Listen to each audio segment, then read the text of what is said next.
আপনাদেরও বলি এই রেসিপি ট্রাই করুন, আর যদি মুচমুচে কচুরির প্রেমে পড়ে যান তাহলে আমাকে কিন্তু দোষ দেবেন না। আর হ্যাঁ, রেসিপি দরকার হলে বলেও দিতে পারি, কারণ ভাগ করা ভালোবাসা আরো মিষ্টি হয়। তাহলে চলুন বন্ধুরা, রেসিপিটা শুরু করা যাক। প্রথমে একটা পুর বানিয়ে নেবো, তাই আমি গ্যাসের মধ্যে কড়াই বসিয়ে দিয়েছি। এবার কড়াইয়ের মধ্যে তেল দিয়ে দেবো।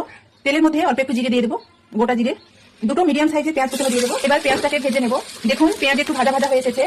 এবার পেঁয়াজের মধ্যে দিয়ে দেবো স্বাদ মতো লবণ, লঙ্কার গুঁড়ো, দেবো হলুদের গুঁড়ো, জিরে গুঁড়ো, আর দেবো গরম মশলার গুঁড়ো। সব মশলা দিয়ে দিয়েছি। এবার মশলার মধ্যে অল্প একটু জল দিয়ে দেবো। জল দিয়ে মশলাটাকে ভালো করে কষিয়ে নেবো, যাতে মশলার গন্ধটা না থাকে। একদম ভালো করে মশলাটাকে কষিয়ে নিতে হবে। দেখুন মশলা আমি ভালো করে কষিয়ে নিয়েছি। এখানে আমি একটা মতো মুসুরির ডাল ভালো করে ধুয়ে নিয়েছিলাম, সেই মুসুরির ডালটা দিয়ে দেবো। এবার ডাল দিয়ে মশলার সাথে ভালো করে কষিয়ে নেবো। মশলার সাথে ডালটাকে ভালো করে কষিয়ে নিতে হবে। বন্ধুরা, মশলার সাথে ডাল ভালোভাবে মিশে গেছে, তেল ছাড়তে শুরু করে দিয়েছে মশলার মধ্যে, তার মানে ডাল কষানো হয়ে গেছে। এবার ডালের মধ্যে দিয়ে দেবো জল। ডাল সেদ্ধ হতে যতটুকু জলের প্রয়োজন আমি ঠিক ততটুকুই জল দিয়েছি। এবার একটা ঢাকনা চাপা দিয়ে মিডিয়াম আছে ডালটা একদিকে সেদ্ধ করতে দেবো। এদিকে আমি আটার একটা ডো বানিয়ে নেবো। ওই জন্য একটা পাত্রের মধ্যে 2 কাপ মতো ময়দা নিয়ে নেবো। ময়দার মধ্যে সামান্য একটু লবণ দিয়ে দেবো। আর আমি এখানে 2 চামচ মতো ঘি দিয়ে দেবো।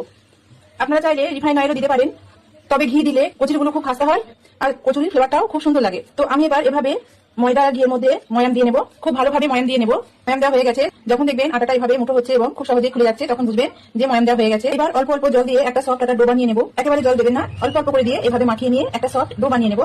দেখুন বন্ধুরা, এরকম একটা সফট একটা ডো বানিয়ে নিলাম। এবার ডোটাকে ঢাকা দিয়ে এক সাইডে রেখে দেবো। ডালটা সেদ্ধ হয়েছে নাকি দেখে নেবো। দেখুন বন্ধুরা, ডালের মধ্যে এখনো অল্প অল্প জল আছে।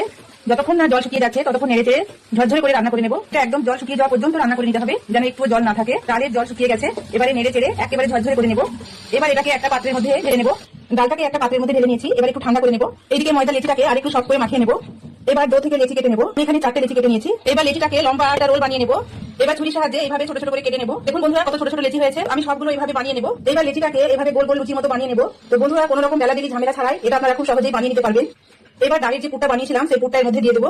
পুর দিয়ে মুখটাকে ভালো করে এভাবে বন্ধ করে নেবো। দেখুন এভাবে বানিয়ে নেবো। দিয়ে হাতের সাহায্যে একটু চ্যাপটা করে কচুরি আকার দিয়ে দেবো। এভাবে দেখুন কত সুন্দর ছোট ছোট কচুরি হয়েছে। তো আমি এভাবে সবগুলোই বানিয়ে নেবো। বন্ধুরা, এটা বানানো খুবই সোজা, কেউ কিন্তু দুর্দান্ত লাগে। বাড়িতে অতিথি এলে কিংবা সন্ধ্যে চায়ে এটা আপনারা ঝটপট বানিয়ে নিতে পারবেন। তো একে একে আমি সবগুলোই বানিয়ে নেবো। আমি সব রেডি করে নিয়েছি। এবার একটা কড়াইয়ের মধ্যে দিয়ে দেবো রিফাইন অয়েল। তেল হালকা গরম হলে কচুরিগুলো দিয়ে দেবো। একে একে সব কচুরি দিয়ে দেবো। বন্ধুরা, কচুরিগুলো একদম হালকা গরম তেলের মধ্যে দিতে হবে। দেখুন আমি যেমন দিয়েছি একদম হালকা বুদবুদ উঠবে, কারণ বেশি গরম তেলের মধ্যে দিলে কচুরি পুড়ে যাবে আর ভিতর থেকে কাঁচা হয়ে থাকবে, খাস্তা হবে না কচুরিটা। তো দেখুন ইতিমধ্যে কচুরি ফুলতে শুরু করেছে। গ্যাসের ফ্লেমটা মিডিয়াম টু লো রেখে ভেজে নেবো।